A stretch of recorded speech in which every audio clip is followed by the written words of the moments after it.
Naging kontrabidang lalaki ako sa ibang mundo. Akala ko, kapag natapos ko ang kwento, makakabalik ako sa realidad kasama ang babaeng naka-stockings, pero lahat ng babaeng nakasalamuha ko ay may sayad pala. Hindi lang nila tinanggihan ang pag-ibig ng lalaking itinakda, kundi sila pa ang humabol sa iyo na kontrabida. At para maagaw ka, gusto ka nilang ikulong araw-araw at bigyan ka pa ng baby. Ikaw na dating loser 10 taon na ang nakalipas ay bigla na lang dinakip ng system. Dinala ka sa school romance novel para maging kontrabidang sunog.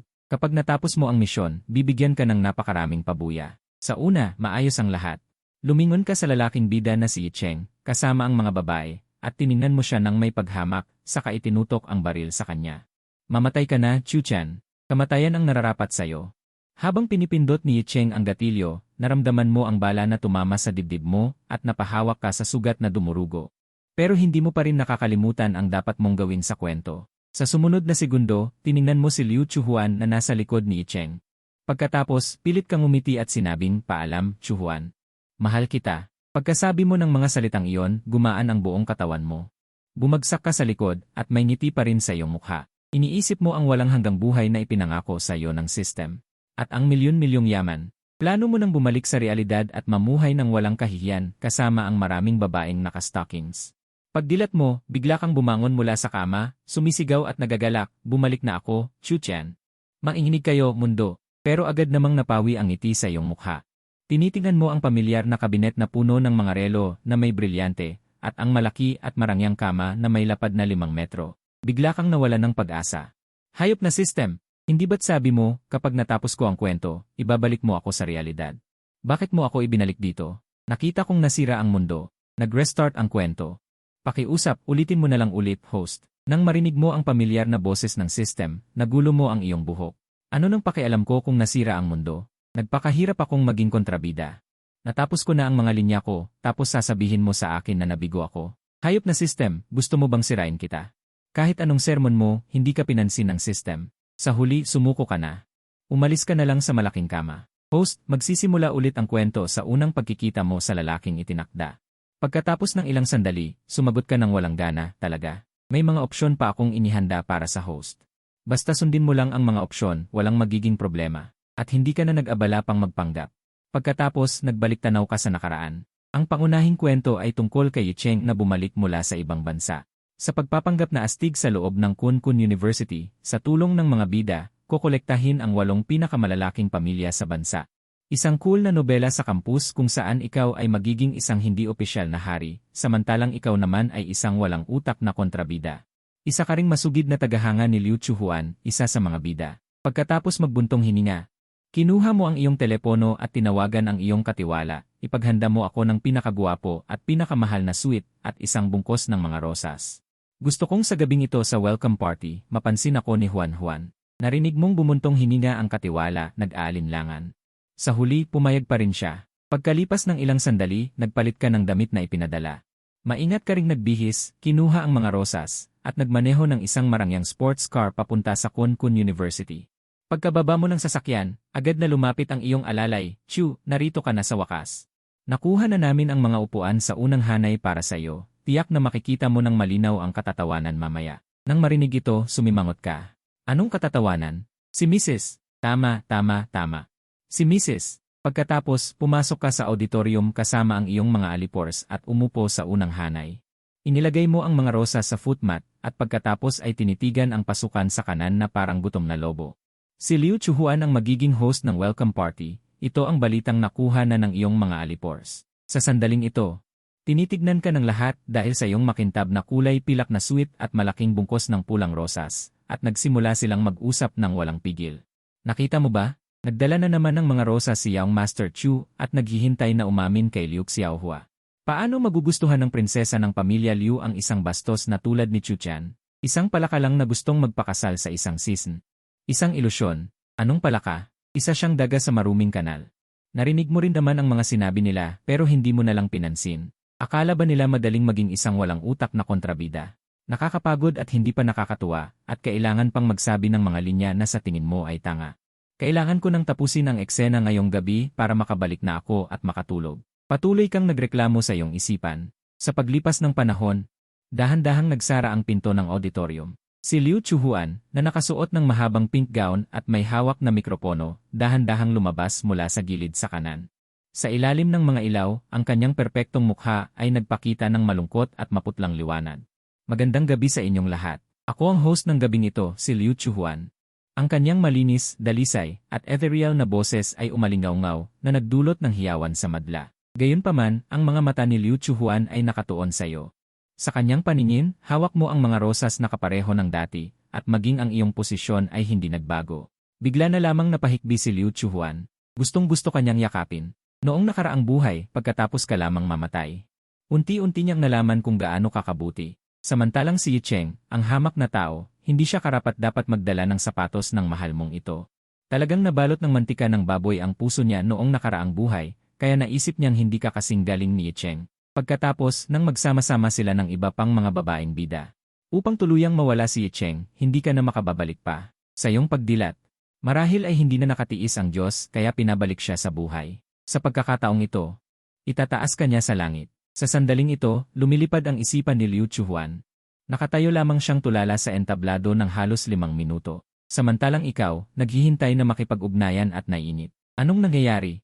Wala ito noong nakaraang buhay ah. Bakit hindi siya nagsasalita at nakatingin lang sa akin? Ngunit kailangan mo pa ring ngumiti at kumaway ng masigasig. Nang matauhan si Liu Chuhuan, nakita kanyang kumakaway pa rin ng tanga sa kanya sa ibaba ng entablado at hindi niya napigilang mapangiti. Mahal ko, ang Chushan ko, ang cute pa rin. Ay nako, bakit ang ganda ni Liu Chuhuan kapag ngumingiti? Hindi ko kaya to, sa tingin ko, umiibig na naman ako. Napakainday ng mga usapan sa audience. Susunod, pakinggan natin ang unang programa, isang pagtatanghal ng awit at sayaw. Sa wakas, pagkatapos ihayag ni Liu Chuhuan ang susunod na programa, atubili siyang nagtungo sa likod ng entablado. Pagkatapos, dali-dali mong ibinaba ang iyong kamay. Ngayon, hihintayin na lang natin lumabas ang bida. Kuya Chu, ang ganda ng may bahay mo ngayon. Nga, Chu. Gawan mo na ng paraan si ate ngayong gabi. Naipareserba na namin ang mga kwarto sa hotel ng maaga. Nang marinig mo ang sinabi ng iyong mga alipores sa likod mo, agad na nawala ang ngiti sa iyong mukha. Ano ba iyang mga pinagsasabi mo? Si Juan Juan ang aking iniidolo at hindi siya dapat bastusin. Pagkatapos mong sabihin yon, umiling-iling ang iyong mga alipores at agad na tumahimik. Gayunpaman, sa iyong puso ay naguguluhan ka. Sino ang hindi magnanais sa isang babaeng tulad ni Liu Chuhuan? Nakakainis dahil kailangan mo pang magpakatanga habang inilalagay siya sa pedestal. Lumipas ang kalahating oras at sa wakas ay nakarating na sa programang malapit nang lumabas ang bida. Ngunit nang marinig mong binanggit ni Liu Chuhuan ang pangalan ni Yicheng sa anunsyo, tila naggangalit ang kanyang mga ngipin. Bigla kang nag-alala. Tama ba ang iyong narinig? Hindi pa dapat nakikilala ni Liu Chuhuan si Yicheng sa mga oras na ito, hindi ba? Napakawalang propesyonal. Hindi maganda. Nasabi mo sa iyong sarili. Gayunpaman, hindi mo alam na. Sa pagbanggit niya sa pangalan ni Yicheng, ang tanging nasa isip niya ay kung paano niya ito papatayin sa pagkakataong ito. Hindi na niya hahayaang bigyan pa ng pagkakataon ang Night City na ipahiya o saktan ka kahit kaunti. Kasabay nito ang hiyawan ng mga babae sa audience. Sa wakas, lumabas na si Yicheng, ang bidang lalaki. Nagpakatatag ka rin. Ang kailangan na lang ay hintayin si Yicheng na matapos kumanta. Dito na papasok ang kwento. Doon na amin si Yicheng kay Liu Chuhuan. Si Liu Chuhuan naman ay baliw na sa bida. Magdadalawang isip pa siya, tapos liligawan siya ng tuluyan. Sa ngayon, nasanay ka nang magpakita ng kayabangan, galit at labis na pagkasawi. At hindi nga nagkamali. Matapos kumanta si Yicheng, hindi siya agad bumaba ng entablado. Sa halip, kinuha niya ang mikropono at sinabi gamit ang kanyang kaakit-akit na boses. Maaari ko bang hilingin kay Miss Liu na bumalik sa entablado? May gusto akong sabihin sa kanya. Pagkasabi nito, nagkagulo ang mga manonood. Balak ba ni Yicheng na umamin kay Liu Chuhuan? Kung ganoon, magiging masaya ito. Hahaha, sinong nagsabing hindi? Susugod si Chu Chayan at makikipagpatayan kay Yicheng. Wala kang panahon para makinig sa mga usapan. Nakatitig ka sa pasukan ng entablado. At tunay nga, dahan-dahang naglakad si Liu Chuhuan papalapit kay Yicheng. Nakangiti si Yicheng. Tinitignan niya si Liu Chuhuan sa harap niya at dahan-dahang nagsabi, mula nang una kitang makita, nahulog na ako sa'yo. Miss Liu, maaari mo ba akong bigyan ng pagkakataon na protektahan ka? Kasabay nito, narinig mo sa iyong isipan ang mekanikal na boses ng sistema. Nag-trigger ang pagpipilian sa kwento. Pagpipilian isa. Sugurin si Liu Chuhuan at sabihin, sumama ka sa akin sa hotel. Ipapakita ko sa iyo ang aking malaking yaman. Ang gantimpala ay kawalan ng kakayahang magkaanak. Pagpipilian dalawa, sugurin si Yicheng at hamunin siya. Ang gantimpala ay 10 itim na medyas na alalay. Pagkarinig mo sa mga pagpipilian, nagulat ka. Wala ito sa orihinal na kwento. Gusto ba akong patayin ng sistemang ito? Paano pipiliin ang unang pagpipilian? Sino ba ang nagbibigay ng gantimpala na ganoon? Noong nakaraan, para masunod ang kwento. Dinala mo si Liu Chuhuan sa hotel na may matinding damdamin. Pero hindi ka lumampas sa hangganan. Nanatili kang birhen.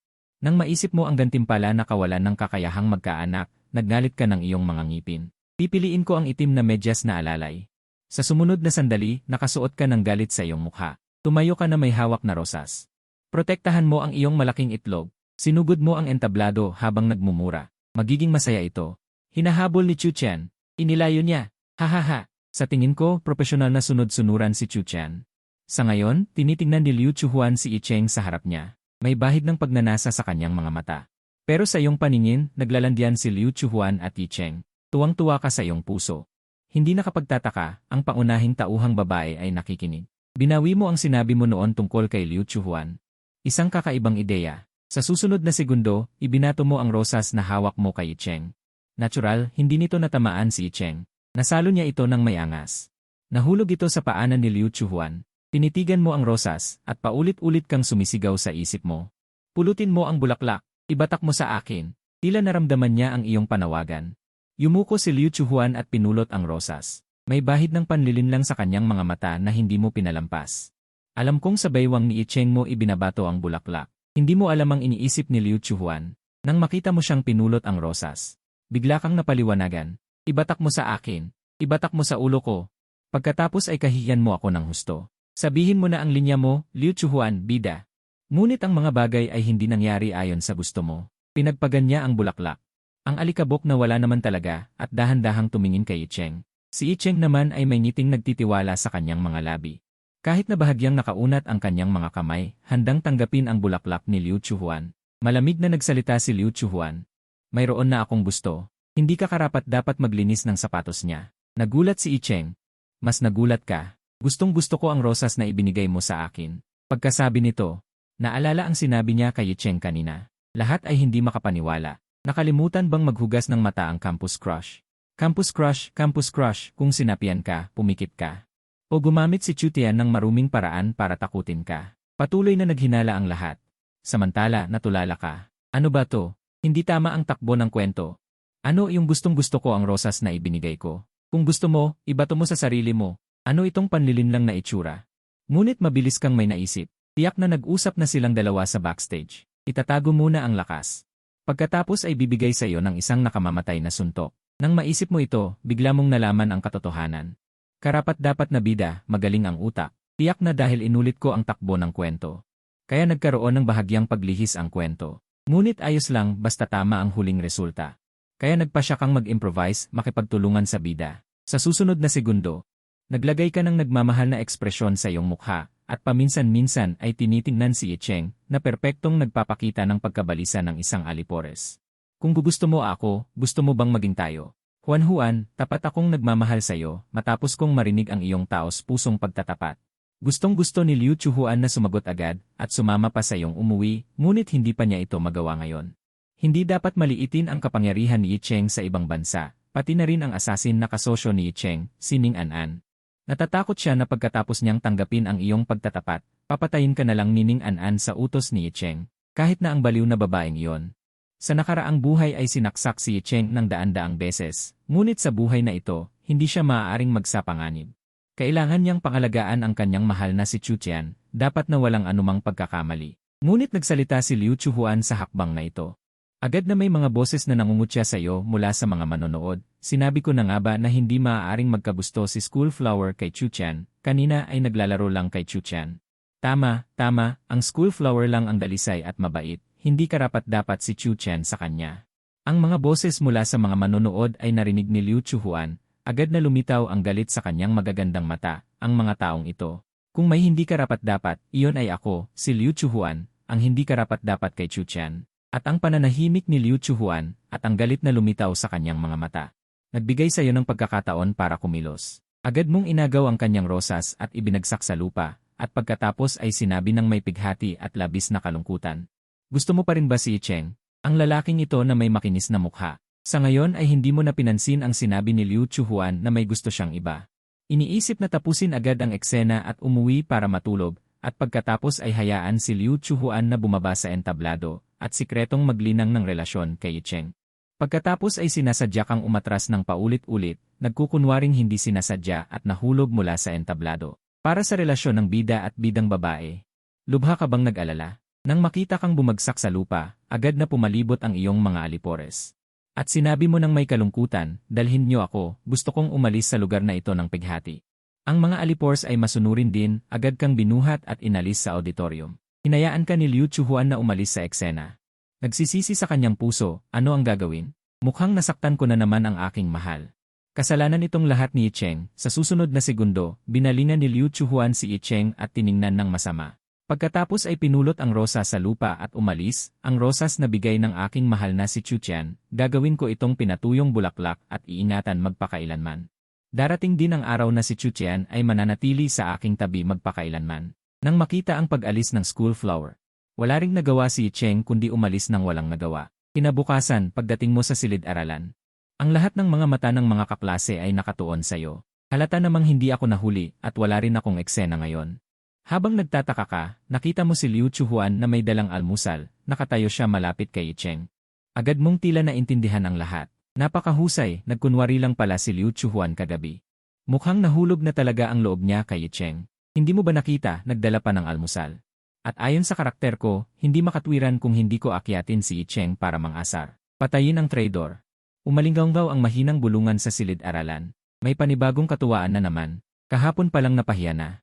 Ngayon, nahihiya pa si Chuchian na maghanap ng katatawanan. Alam mo ba kung ano ang asong bukid? Ang asong bukid, hindi sumusuko. Nalaman ni Liu Chuhuan na dumating ka dahil sa mga bulungan. Akmang lilingon siya para tingnan ka ng mabuti ng putuli ng boses ni Yicheng. Gusto mo ba akong bigyan ng almusal? Bahagyang tumaas ang sulok ng labi ni Yicheng, mayabang ang ekspresyon sa kanyang mukha. Sa kanyang isip, walang makakalaban sa kanyang karisma. Pagkatapos, iniabot ni Yicheng ang kanyang kamay. Nagkunwaring nahihirapan at sinabi, dahil porsigido ka naman, akin na ang almusal. Hindi ko napapansinin ang nangyari kagabi. Nang marinig ito ni Liu Chuhuan, natigilan siya. Halos matawa siya sa inis. Sa sumunod na segundo, kinuha niya ang mainit na soy milk sa kanyang kamay. Binuksan muna niya ang takip at pagkatapos, ibinuhos ang lahat sa mukha ni Yicheng. Walang sinabi si Liu Chuhuan at hindi rin pinansin si Yicheng. Sa halip, humarap siya sa'yo. Nang makita niya ang nagulat na ekspresyon sa iyong mukha, ngumiti si Liu Chuhuan. Kasunod nito, ang natitirang almusal sa kanyang kamay ay ipinasok niya sa'yo. Tila natatakot na tumanggi ka, ipinasok pa niya ang tinapay sa iyong bibig. Pagkatapos, mabilis na lumabas si Liu Chuhuan sa silid-aralan. Sa kanyang isip, iniisip niya, gustong-gusto ako ni Chuchian sa loob ng maraming taon. Pero hindi siya lumalampas sa linya, gumagamit ng mga maruming pamamaraan. Ang puso ng aking sinta, Chuchian, ay napakakonserbatibo at nakasulat sa kanyang mukha ang kanyang mga emosyon. Nakakatuwa talaga. At ikaw ay natigilan sa kinatatayuan mo. Anong nangyayari sa bida? Kahit nadagdagan ng eksena, ayos lang. Dahil kontrabida naman ako, hindi ba't dapat magdala ako ng almusal para sa bida? Bakit naging pagbuhos ng soy milk? Tinitignan mo ang kaawa-awa at galit na mukha ni Yicheng. Gusto mong sabihin na inosente ka. Nang makita ni Yicheng na nakatingin ka, akala niya'y inaasar mo siya. Chuchian, maghintay ka lang sa akin. Pagkatapos magbitiw ng masasakit na salita, agad na lumabas si Yicheng sa silid-aralan at sinadya pa siyang banggain ka. Tiningnan mo ang almusal sa iyong kamay at narinig ang iba't ibang bulungan sa silid-aralan. Uminit din ang ulo mo. Kaya't umalis ka na rin. Umalis na ang bida at ang bidang babae. Anong gagawin ng isang suportang karakter dito? Pagkatapos, umuwi ka na agad. Pagkahiga mo sa kama, hindi ka pa nakakapagpahinga ng maayos. Tumulog ang cellphone, kinuha mo ito at nakita mong Sixi Union ang tumatawag. Agad kang sumimangot dahil ayon sa kwento, hindi ba't Sixi Union ay dapat lumabas pagkatapos ng ilang buwan. Pagkatapos ilipat ni Yicheng ang pondo sa bansa. Nang maisip mo ang hindi karaniwang pag-ugali ni Liu Chuhuan, nakaramdam ka ng hindi maganda. Pero nagpumilit ka pa ring sagutin ang tawag, "Hello, bakit ka tumawag?" "Wala, ibababa ko na." Sobra kang masungit, halos katulad ng pakikipag-usap mo sa isang kaaway. Kahit na Sixi Union at ikaw ay magkababata, mula nang lumipat siya sa ibang bansa, lalo siyang naging masama. Alam mo rin ang dahilan, dahil ito ay dahil nakilala niya ang bida na si Yicheng. At sa impluensya ng aura niya bilang pangunahing babae, kasama na rin ang bida, natural na nagsimula siyang kamuhian ka bilang kontrabida, at isiping wala kang alam. Para kang isang basura at salot. Bigla mo yatang naisip, maaaring dahil hindi nagawang makuha ni Yicheng ang unang bida na si Liu Chuhuan, at sinisi niya ito sa iyo bilang kontrabida.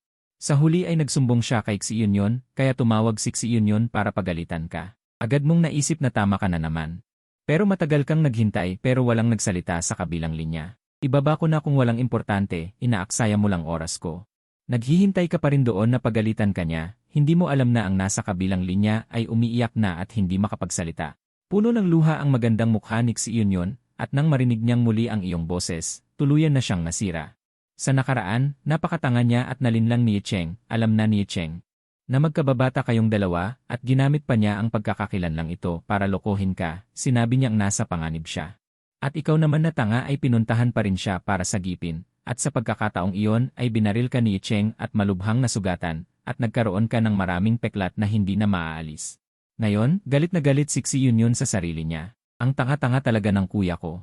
Hindi ba't si Liu Chuhuan lang ang gusto mo? Bakit mo pa ako kailangang sagipin, gayong napakasama mo na? Bakit mo pa kailangang alalahanin ang buhay ko? Dahil sa luha ay lumabo ang paningin ni Xi Yunyon, pagkatapos ay huminga siya ng malalim. At sumagot sa isang malamig na boses, babalik ako sa bansa sa mga susunod na araw. Pagkatapos sabihin iyon ay agad na ibinaba ni Xi Yunyon ang telepono. Kuya Chuchian, pagbalik ko sa Pilipinas, sisiguraduhin kong itatayo ko ang pinakamakapangyarihang imperyo ng negosyo. At ibibigay ko ang lahat ng ito sa iyo, sa pagkakataong ito, walang makakalapit sa aking Kuya Chuchian. At nang marinig mo na babalik si Xi Yunyon sa bansa, naguluhan ka, babalik ba siya para tulungan ang bida para maghiganti sa iyo? Kahit na may nararamdaman kang kakaiba, at hindi tumutugma ang timeline sa nakaraan, hindi ka nag-aalala. Sa tono pa lang ni Xi Yunyon, tiyak na sukdulan pa rin ang pagkamuhi niya sa sarili. Iyan ang iniisip mo. Ipinagkatiwala ang pag-asa sa kanya. Xi Yunyon, kailangan mong magpursige. Huwag kang gagaya kay Liu Chuhuan, na hindi sinusunod ang takbo ng kwento at hindi nagmamahal sa bida. At nakikipag-ugnayan sa akin, na sunod-sunuran at kontrabida. Sa kabilang banda, si Cheng ay nakauwi na at nakapag-ayos na. Nang makita ang mukha niyang pula pa rin sa salamin, agad siyang nagalit. Kasalanan to ng basurang si Chuchian. Paulit-ulit niyang sinisira ang magagandang pagkakataon ko. Hanggang ngayon, hindi pa rin siya makapaniwalang tinanggihan siya ni Liu Chuhuan. Sigurado akong sinabotahe mo yon. Hindi matanggap ni Cheng. Nagpa siyang magpadala ng tauhan para turuan ka ng leksyon. Mas mainam na hindi ka makalabas ng bahay sa loob ng 10 araw hanggang kalahating buwan. Sapat na yon para makuha si Liu Chuhuan ng maraming beses. Agad niyang tinawagan sa cellphone. Isang numerong hindi nakarehistro. Tulungan mo akong turuan ng leksyon ng isang tao. Tila naiisip ang kalunos-lunos mong sitwasyon. May lumitaw na nakakalokong ngiti sa mga labi ni Cheng. 100 milyon kay Xiaoxiong. Habang pinupunasan ni Ning An-an ang duguan na niyang kutsilyo sa katawan sa kanyang paanan, sagot niya ng walang gana. Ang mga mata niya ay puno ng malamig at matinding puot. Ngunit sa totoo lang, kinukutya niya sa kanyang isipan si Cheng. Sa wakas ay tinawagan mo rin ako. Akala mo ba ako pa rin yung malamig at aloof na mamamatay tao noong nakaraan? Ngayon, mayroon na akong liwanag na dapat protektahan. Hindi ko nahahayaang magkaroon pa siya ng pagkakataong maglaho. 100 milyon? Malaki ang gana mo. Humalakhak si Cheng, ngunit nang maalala na babalik din naman sa kanya ang perang ito sa huli. Darating din ang araw na mapapasa kanya ang lahat ng mga bidang babae, kaya pumayag na rin siya. Babayaran kita pagkatapos. Ang target ay si Chuchian. Hayaan mo siyang maospital ng 10 araw hanggang kalahating buwan. Kung mapatay mo man siya ng hindi sinasadya, ayos lang. Si Ning An-an ay numisi at agad na ibinaba ang telepono. 10 araw hanggang kalahating buwan na hindi makalabas ng kama. Mangyayari iyon. Pero ako at si Chuchian ang hindi makakalabas ng kama sa loob ng 10 araw hanggang kalahating buwan. Sa isiping iyon pa lang, pakiramdam niya ay nasasabik na siya. Sa gabi, maingat na pumili si Ning An-an ng isang sexing damit panloob at isinuot ito. Sa labas naman ay nagsuot siya ng maluwag na itim na damit na panggabi. Inaasahan na niya ang magiging reaksyon mo sa oras na iyon. Pagkalipas ng kalahating oras, matagumpay na umakyat si Ning An-an sa bintana ng mansyon ni Chu. Palihim siyang pumasok sa kwartong pinagtutulugan mo. Si Chuchian, ang tanga ko, pareho pa rin ang dati noong nakaraan. Hindi marunong magsara ng bintana kapag matutulog.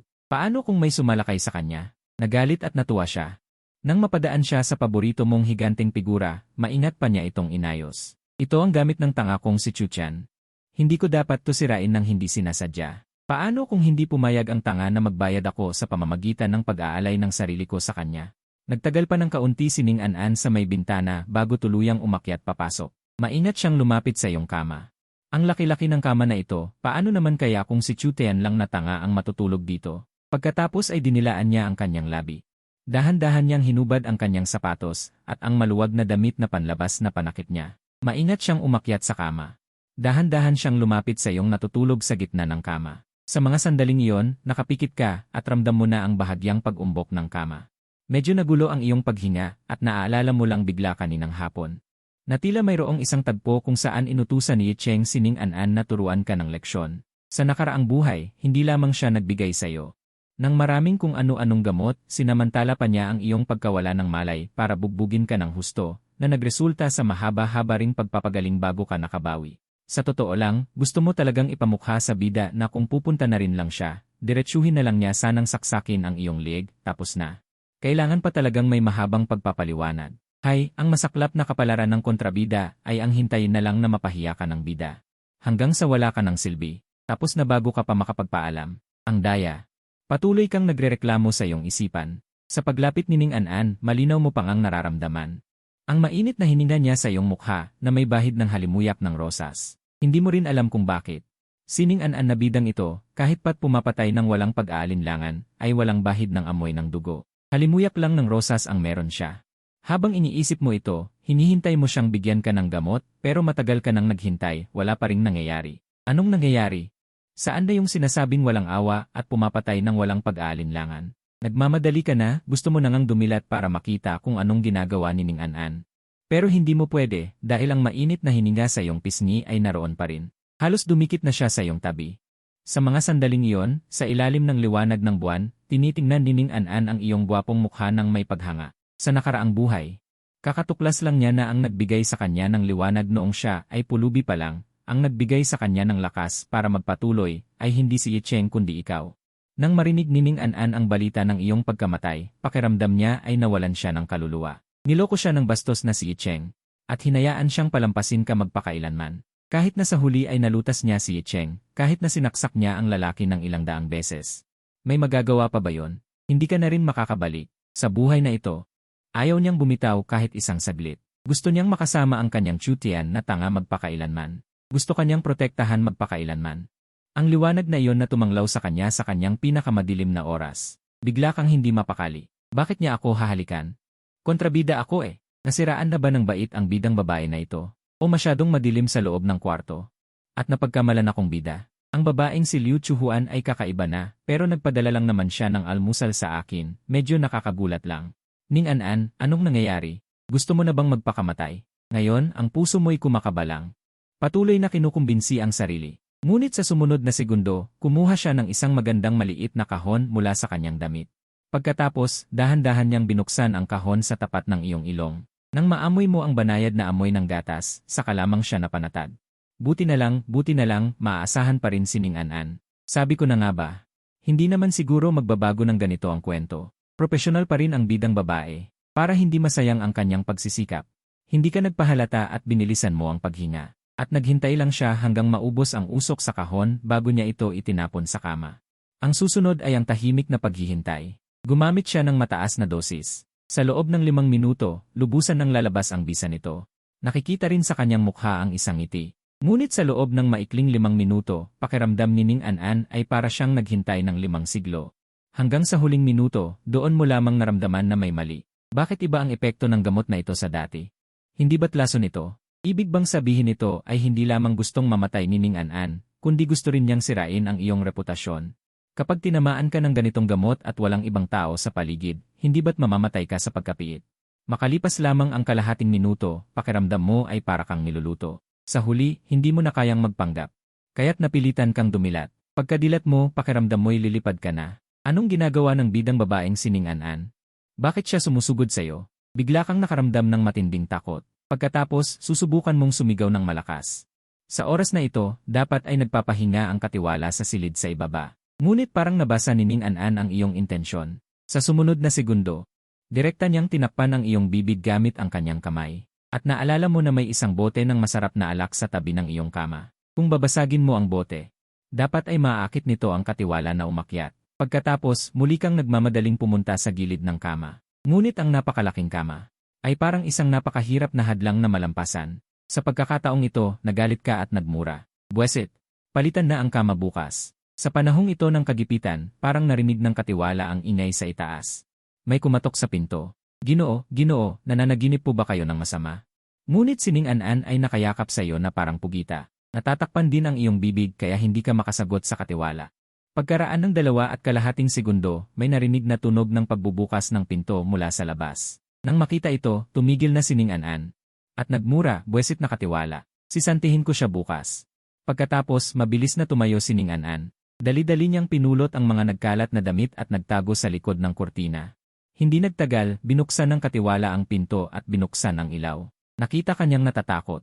At saka yang bahid ng lipstick sa mukha mo, agad na nagpahiwatig sa mayordoma kung ano ang nangyari.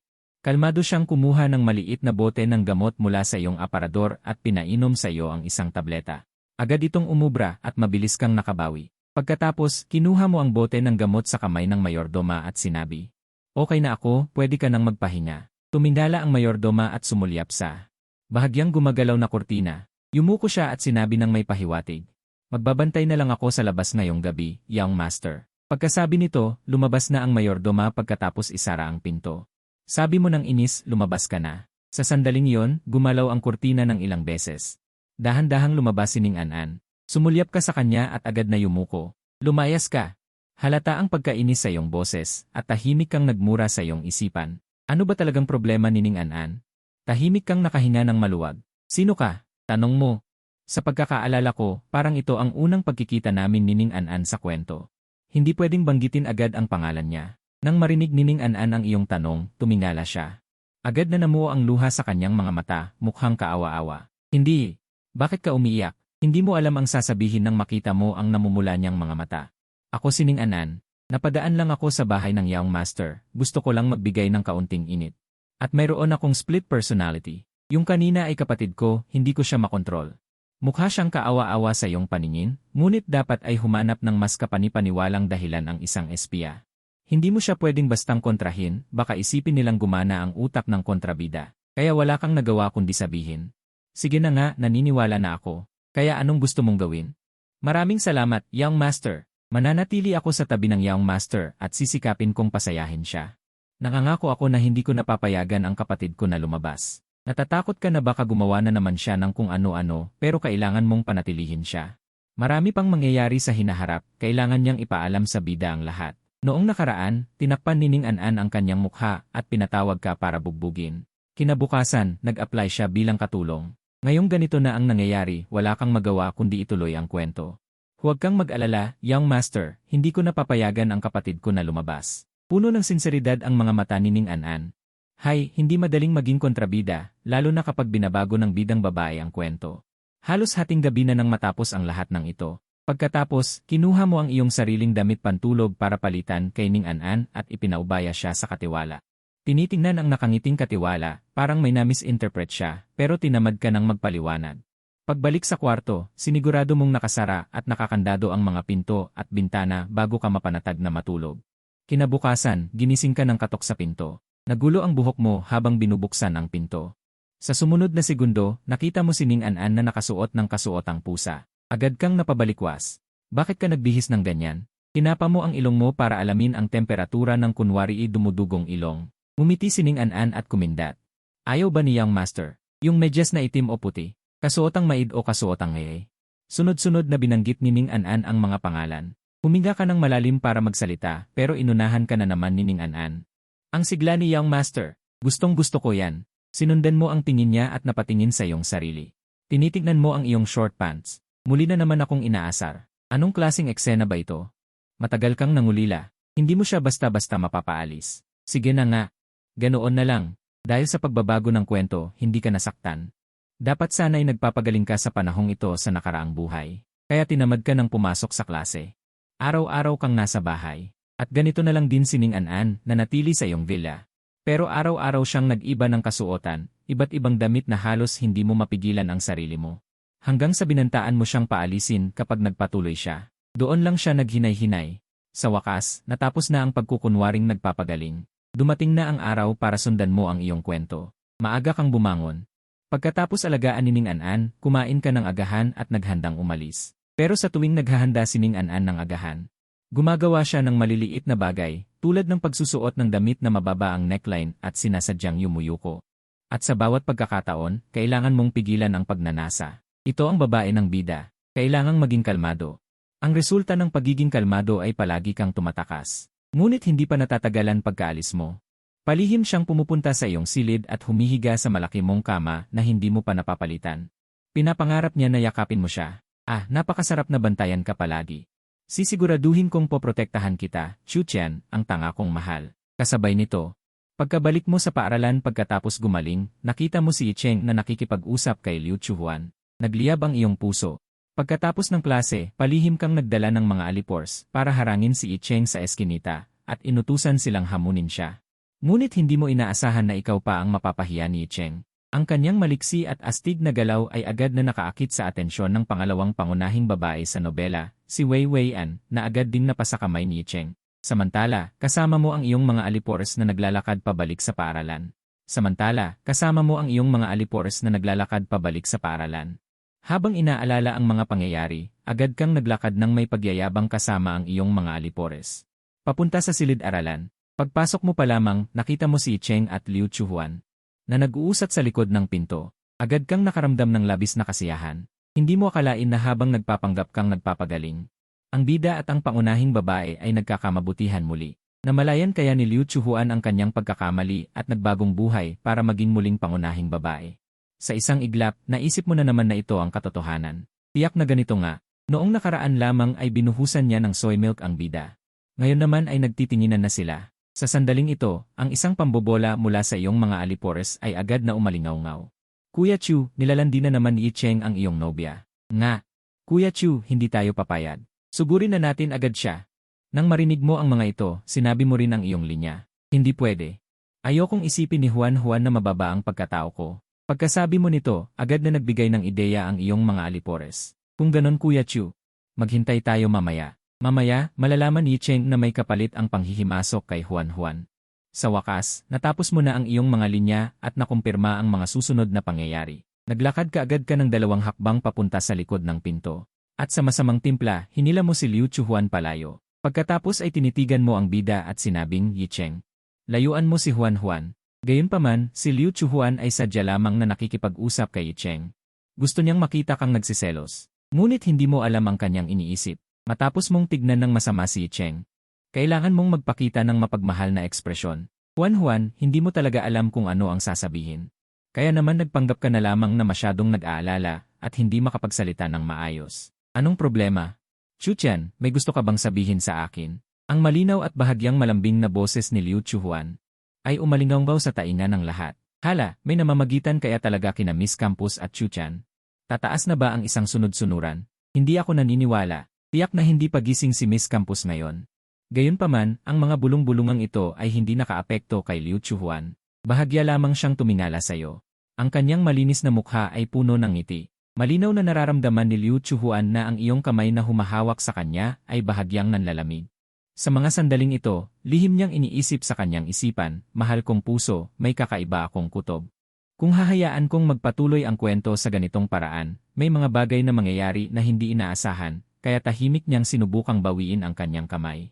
Ngunit napagtanto niyang hindi niya ito may galaw. Mahigpit siyang hinahawakan ni Liu Chuhuan. Ano ang ibig sabihin nito, Liu Chuhuan? Hindi pwede. Hindi magandang manatili dito ng matagal. Sining-an na lang ang pag-asa, mukhang tuluyan nang nasira si Liu Chuhuan. Sa wakas, gumamit siya ng malaking puwersa.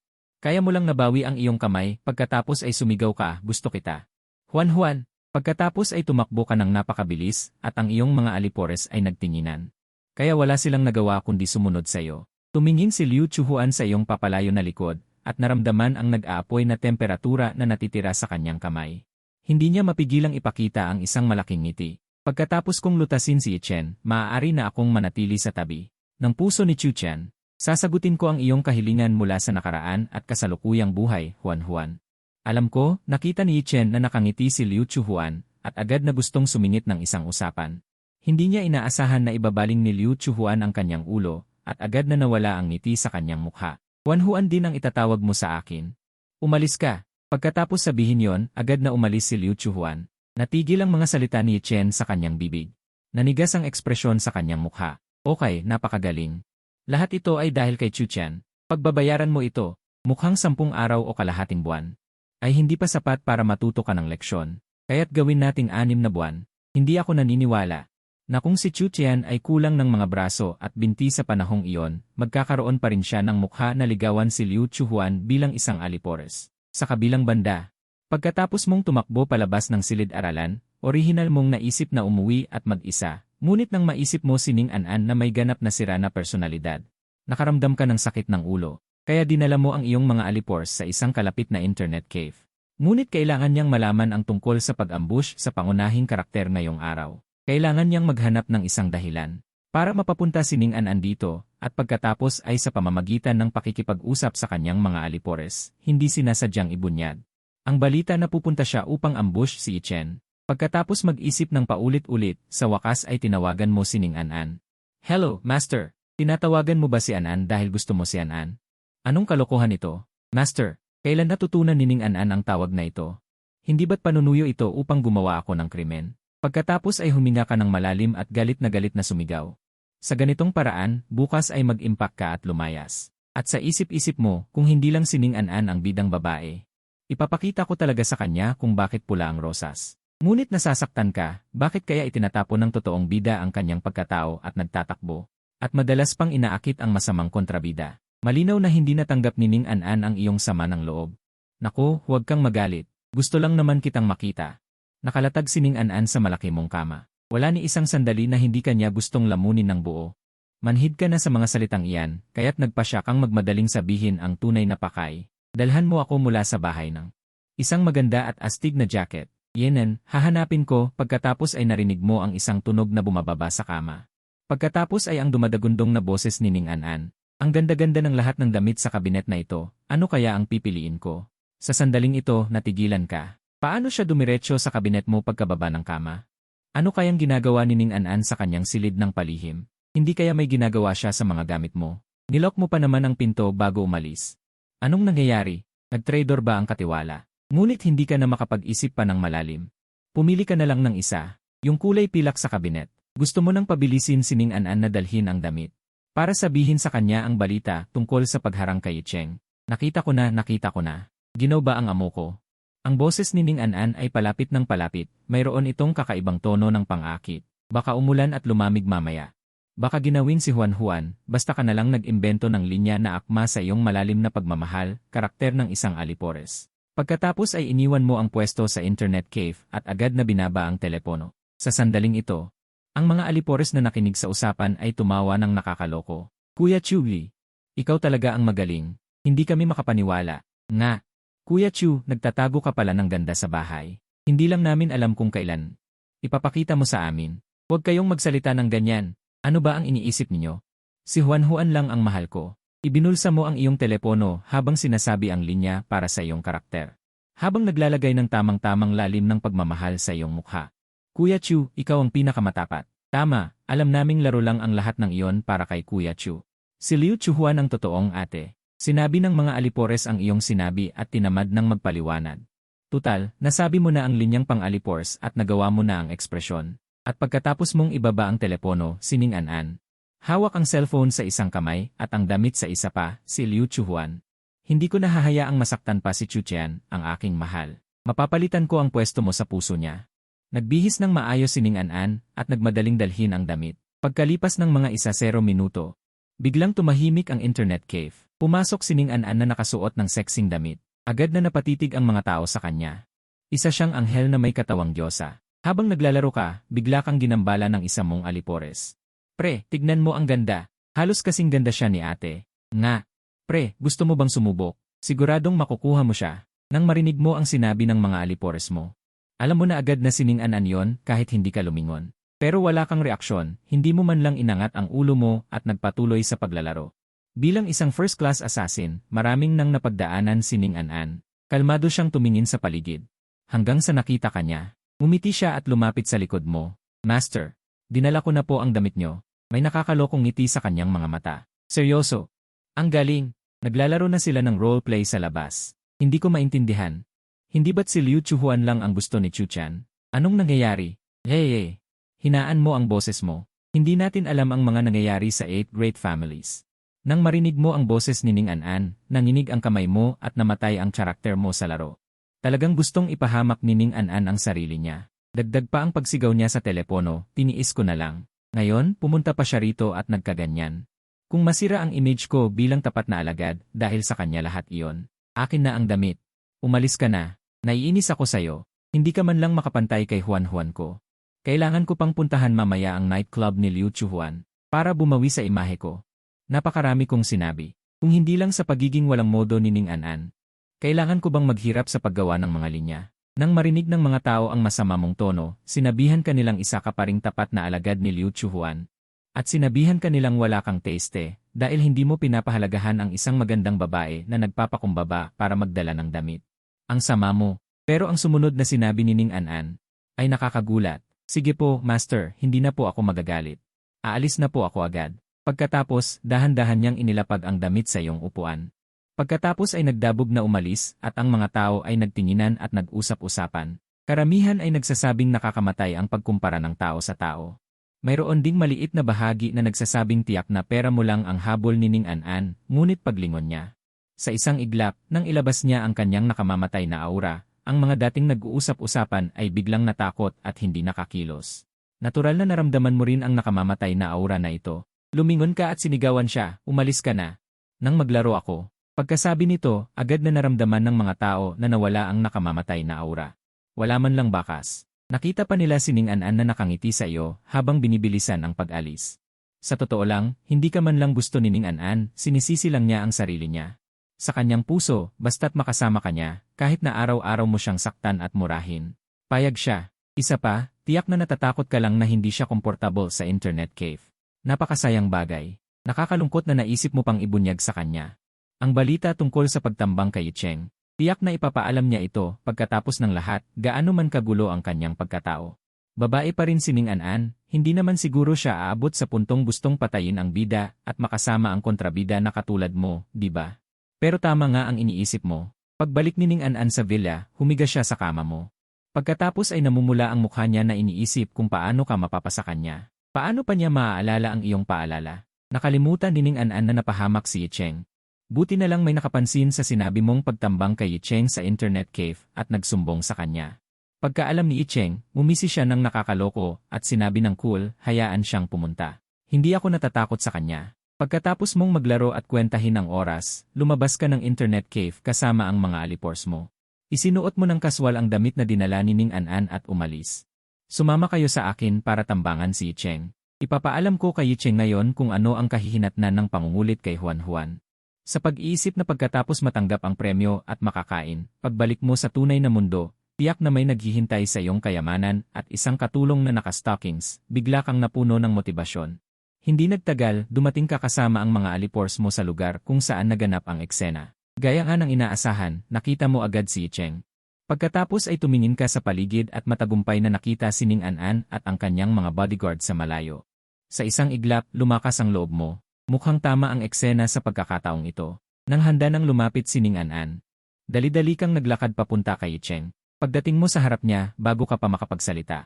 Naunang nagsalita si Cheng, Chuchen, sa tingin mo ba kaya mo akong tambangan? Kahit hindi ko pa alam ang balita, kaya kitang talunin. Pagkarinig sa sinabi niya, bigla kang nakaramdam ng kagalakan sa iyong puso. Mukhang nagsumbong nga si Ning An sa bida.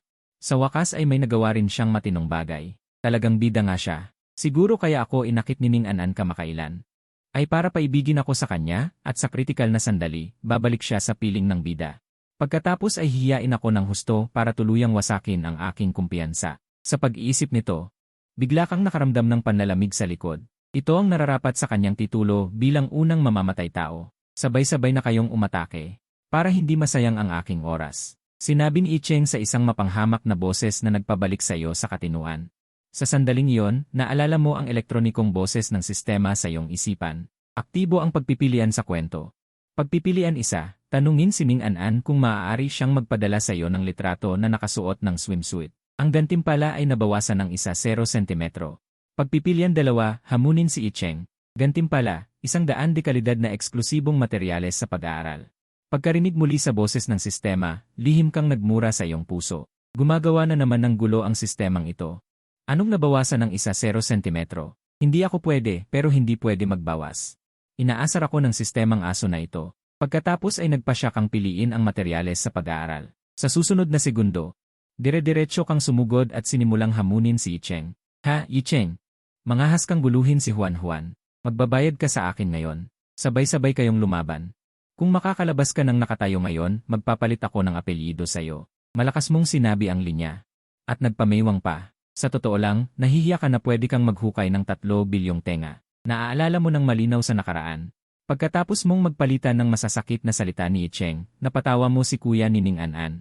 Paulit-ulit niyang pinuri si Yicheng sa pagiging nakakatawa at mapagpatawa. Noon, nakahiga ka sa lupa, habang nakatingin kay Yicheng, at bumubulong sa iyong puso. Anong klaseng pagpapatawa at pagiging mapagpatawa ito? Hindi ba't lahat ng ito ay dahil sa tulong ng masamang kontrabida na katulad ko? Ibinalik ang mga alaala. Sumugod ka kasama ang ilang alipores. Nakita mo si Yicheng na umismid at sinipa ang isa-isang alipores mo. Nang ikaw na ang turn, bago pa man makasipa si Yicheng, sumigaw ka at bumagsak sa likuran. Nang makita ito, sumimangot si Yicheng. Hindi naman kita nasaktan na. Pero bago pa man siya makapag-isip ng malalim, dumating na si Ning An-an kasama ang kanyang mga bodyguard. At ikaw, habang nakadilat ang mga mata, ay gustong makita kung paano siya makikipag-ugnayan sa bida. Pero hindi mo nakita ang interaksyon. Narinig mo agad ang galit na boses ni Ning An-an. Sugurin niyo siya. Patay na ako kung yan ang gusto niyo. Nang marinig mo ito, bigla kang kinabahan. Hindi kaya. Bakit ganito katindi ang babaeng bida? Nakita kaya ni Weiwei An na nagkunwari lang akong nadulas. Kaya ngayon, bubugbugin ako ng mga bodyguard ni Ginang Liu. Dapat pala hinayaan ko na lang talagang sipain ako ng lalaking bida. Habang nag-aalala kang napapikit, para gampanan ang papel ng walang kwentang kontrabida, bigla kang nakarinig ng daing ni Yicheng. Nabigla ka bigla. Anong nangyayari? Nang idilat mo ang mga mata mo para silipin, bigla kang napatingin sa isang pares ng mata na kulay asul. Ngumiti si Weiwei An, at sa kanyang mga mata ay makikita ang matinding pag-aalala, pati na rin ang nakatagong pagmamahal at pagkabaliw. Chuchen, okay ka lang ba? Nang marinig mo ang nag-aalalang tanong ni Weiwei An, bigla kang nataranta. Ano, okay lang ako. Hindi ba dapat naakit ka sa pagtulong ng lalaking bida? Hindi ba dapat nag-uusap kayong dalawa ng masaya? At pinupuri mo siya dahil sa kanyang pagiging nakakatawa. Nako, huwag mo naman gayahin si Liu Chuhuan. Ngunit sa mga mata ni Weiwei An, mas lalo kang naging kaawa-awa. Chutian ko, sa nakaraang buhay, sa ganitong pagkakataon. Tayo nagkita. Pero sa nakaraan niyang buhay, si Yicheng lang ang nakita niya. Hanggang sa pagkamatay mo. Nakita ni Weiwei An sa computer ni Yicheng ang plano nitong kunin ang kanyang pamilya. Doon niya napagtanto na marahil simula pa lang, ang pagkikita nilang ito ay plano na ni Yicheng. Siya, bilang ang anak ng pinakamalaking grupo ng negosyo sa ibang bansa, ay isa lamang piyesa sa laro ni Yicheng. Paulit-ulit ka pa niyang pinahiya at sinaktan para sa kanya. Pero sa maraming pagkakataon, ikaw ang nagprotekta sa kanya mula sa iyo. Hindi makakalimutan ni Weiwei An na sa tuwing pupunta siya sa bar para uminom, nagkataon na nagkikita kayo. At alam na alam niya sa kanyang puso. Nakakatawa na itinuring niya ang kayabangan ni Yicheng at ang mga walang kwentang matatamis na salita nito bilang perpektong relasyon na kanyang pinapangarap. Ngayon, nagbalik si Weiwei An mula sa kanyang nakaraang buhay. Kailangan niyang protektahan ka. Para kay Yicheng, bugbugin na lang. Kung hindi mamatay, bugbugin hanggang mamatay. Nang maisip ito ni Weiwei An, may kislap ng galit sa kanyang mga mata. Pero natataranta ka. Hindi kaya nagbago ang personalidad ni Weiwei An? Nakikita mo ang kanyang mga mata na parang naglalagablab sa pagtingin sa iyo. Dagdag pa rito ang kanyang pagiging marahas kanina nang pinapalo niya ang mga bodyguard, kasabay ng daing ni Yicheng. Biglang may sumagi sa iyong isipan. Hindi kaya si Yicheng ang pinapalo niya sa mga bodyguard? Sa sumunod na segundo, dali-dali kang bumangon at tumingin kay Yicheng. Pero ang nakita mo lang ay ang mga malalakas na bodyguard na nagtatrabaho ng husto sa pagbugbog. Nakanganga kang nakatingin kay Yicheng, sinabi ni Weiwei An, Chuchen, huwag ka nang tumingin. Hayaan mo muna silang bugbugin siya. Mas mabuti kung mamatay siya. May masakit ba sa'yo? Nang marinig mo yon, lumingon ka sa babaeng bida sa iyong tabi. Ang ekspresyon sa iyong mukha ay may halong hindi makapaniwala at pamamanhid. Siya ang lalaking bida, Ako na kontrabida, pwede kong sabihin patayin si Yicheng, pero ikaw na bida, papatayin mo siya, sino ang makakasama mo? Nang maisip mo ito, parang sasabog na ang utak mo, kailangan mong iligtas ang bida. Sa sandaling iyon, may natanaw kang isang anino na nagmamadaling papunta rito. Nang matitigan mo, si Liu Chuhuan pala. Bigla kang natuwa at kumaway sa kanya. Kinausap niya ang bida kaninang umaga. Siguradong hindi niya matitiis na makita si Yicheng na binubugbog. Nang makalapit si Liu Chuhuan, itinuro mo agad si Yicheng sa kanya. Pero hindi mo inaasahan na hindi man lang siya tumingin at diretsong tumakbo papunta sa iyo. May bakas pa ng pawis sa kanyang mukha. Sa sumunod na segundo, itinulak ni Liu Chuhuan si Weiwei An na nakatitig sa iyo. Pagkatapos ay nag-aalalang tanong niya, Chuchan, okay ka lang ba? Inaapi ka ba ni Wei Weian? Hindi ka ba nasaktan? Pagkasabi niya nito, paulit-ulit niyang sinusuri ang iyong katawan, puno ng pagsisisi ang kanyang puso. Kanina lang, sobrang miss ka na ni Liu Chuhuan. Balak niyang gumamit ng hacker para tingnan kung nasaan ka ngayon, pero nakita niya bigla kang sinipa ni Chen. Agad siyang hindi mapakali at tumakbo papunta rito. Sa isip niya, hindi dapat mapahamak si Chuchan. Kung may mahulog na isang hibla ng buhok mo, pagbabayaran ni Chen yon ng 100 beses. Habang pinapanood mo ang eksena, paulit-ulit kanyang hinahaplos. Hindi ka na nakapagpigil. Bida, bakit hindi mo tinitingnan ang bida at pumunta rito para tingnan ako? Hindi ba't paraan ito para samantalahin ang kontrabida sa harap ng lahat? Para hindi na lumala ang sitwasyon, hinawakan mo ang kamay ni Liu Chuhuan at sinabing, okay lang ako, Huan, huwag kang mag-alala. Hindi ko lihim na ginulo si Ichen ngayon. Hindi ka pa tapos magsalita nang sumabat si Liu Chuhuan. Anong Ichen? Bahala siyang mamatay. Chuchan, okay ka lang ba talaga? Gusto mo bang mag-Pax-ray sa ospital para tingnan kung may nasaktan sa'yo? Si Liu Chuhuan ay puno ng pag-aalala para sa'yo. Hindi niya man lang napansin si Ichen. Tara, dalhin kita sa ospital. Desidido siya. Hindi mo alam ang gagawin. Kung susundin mo ang katauhan ng isang sunod-sunuran, dapat kang maiyak sa tuwa at sumama sa kanya sa ospital. Pero para masunod ang kwento, kailangan mong iligtas ang bida. Ano ang gagawin mo? Habang naguguluhan ka, tinanong ni Wei Weian na itinulak ni Liu Chuhuan, Chu, magpatingin muna tayo sa ospital. Nang marinig ang boses ng isa't isa, itinaas ni Liu Chuhuan ang kanyang ulo at nagtama ang kanilang mga paningin. Nakita sa mga mata ng bawat isa ang determinasyon. Para kay Wei Weian, imposibleng talikuran kanya. Gusto kanyang angkinin ng mag-isa magpakailanman. Walang babae ang pwedeng agawin ka sa kanya. Hindi mo ba gusto si Chuchan? Bitawan mo na. Nagkukunwari ka pa na nag-aalala. Sino ang hindi nakakaalam na si Liu Chuhuan ka ang nagdulot kay Chuten ko? Nang labis na pagdurusa at paghamak, hindi ka karapat-dapat, Liu Chuhuan. Sa pag-isip na ito, walang pag-aalinlangan na inangkin ni Wei Weian ang kabilang braso mo. Ako ang maghahatid kay Chuchan sa ospital para magpa-check up. Ako ang maghahatid sa iyo sa ospital. Sabay na umalingaw-ngaw ang mga boses ni Liu Chuhuan at Wei Weian. Pumalat ang di nakikitang mga alipato sa hangin. Samantalang ikaw, halos sumasakit ang ulo mo. Anong ospital ang sinasabi nyo? Kontrabida ako, eh. Malakas ang buhay ko, okay. Nag-agawan pa kayong dalawa rito. Balisa kang tumitingin sa paligid. Nang makita mo ang iyong mga alipores, lumiwanag ang iyong mga mata at nagmadaling sinabi, hayaan nyo silang ihatid ako sa ospital para magpa-check up, pwede ba? Okay lang talaga ako. Huwag ka nang magpagod, Huan. Pagkasabi nito, tumigil bigla ang dalawang babae. Pagkatapos ay sabay nilang sinabi, hindi pwede. Diretsahang sinabi ni Wei Weian sa mga bodyguard na nakikipaglaban pa rin kay Cheng, Wenyan, kunin mo muna ang kotse ko. Huminto ang buong grupo ng bodyguard ni Wenyan. Pagkatapos ay lumapit sila kay Wei Weian. Tinitingnan ng mga bodyguard ang kanilang yaong lady. Tila inaagaw niya ang isang lalaki mula sa isang babae. Nagtaka sila sa kanilang mga isipan. Hindi naman talaga mahilig sa lalaki ang kanilang young lady. Anong nangyayari ngayon? Nang mapansin ni Wei Weian na natigilan ang mga bodyguard, hindi maganda ang tono niya nang sinabi niya. Anong tinitingin-tingin nyo? Magmaneho na kayo. Pagkatapos ay nagmadaling nagpadala ng tao si Wenyan para tumakbo sa parking lot. Tiningnan lang siya ni Liu Chuhuan. Wei Weian, mukhang hindi rin kagalingan ang mga bodyguard mo. Mas mabuti pa rin kaysa sayo na wala man lang bodyguard.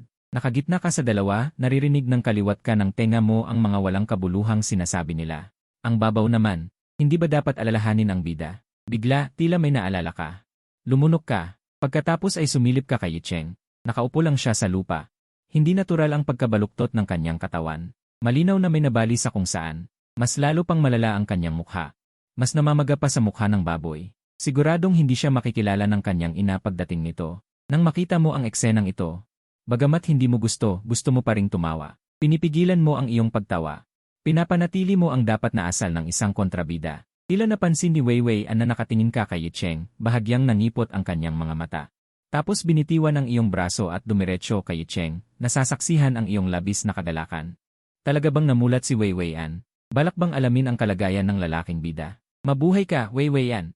Hindi pa tapos ngayon. Sa ilalim ng iyong naghihintay na tingin, lumapit siya sa tabi ni Cheng. Nang marinig mo ito, agad kang nawala ng imik. Umabot na sa ganitong punto.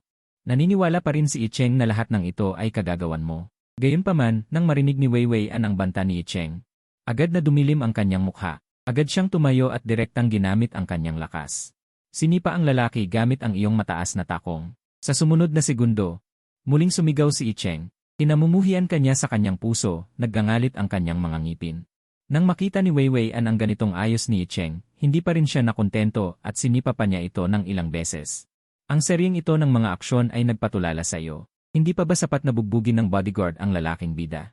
Kailangan pa ba niyang personal na makialam? Samantala, nakita ni Liu Chuhuan na nakatingin ka kay Weiwei An sa lahat ng oras. Agad siyang bumuntong hininga sa kanyang puso. Napakagaling ni Weiwei An. Hindi niya akalain na bubugbugin niya si Cheng. Para mapasaya si Chu Chen, ang kanyang baby.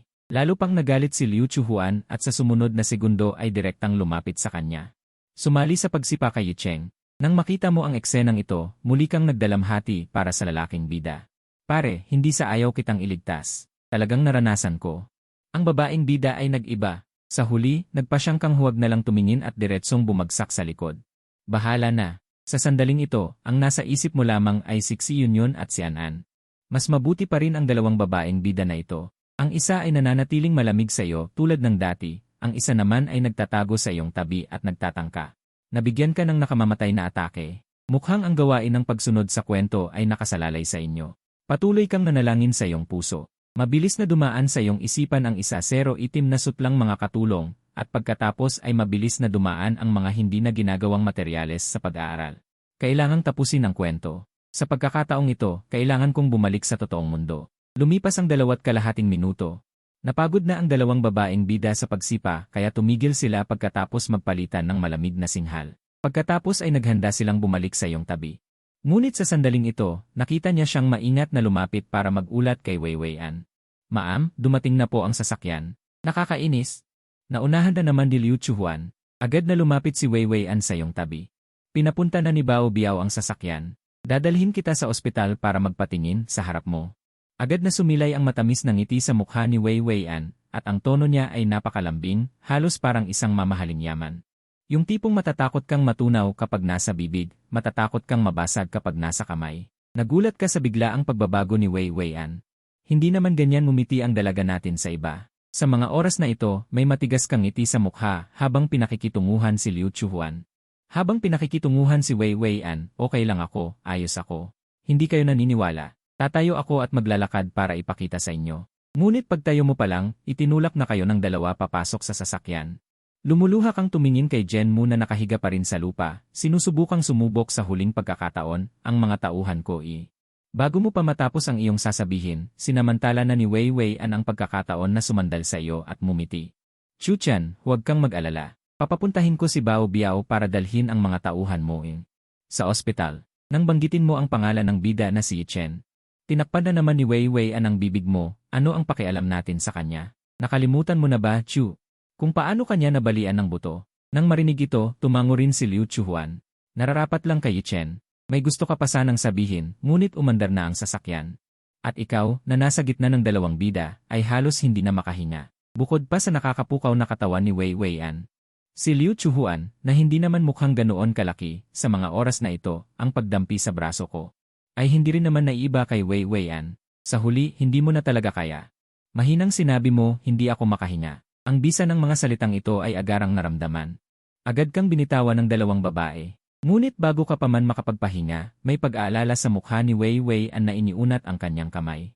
At patuloy na hinahagod ang iyong dibdib para mapagaan ang iyong paghinga. Si Liu Chuhuan, na mahigpit na nakakapit, ay ayaw magpahuli at iniunat din ang kanyang kamay para pahupain ang iyong paghinga. Parang nararamdaman mo na masisira na ang damit sa dibdib mo. Hindi ito pagpapagaan ng paghinga. Pambabastos na ito. Umiiyak ka na sa loob ngunit hindi ka makapalad. Kailangan mo pang magkunwaring naantig at sabihin kay Liu Chuhuan. Salamat Juan. Ang bait mo.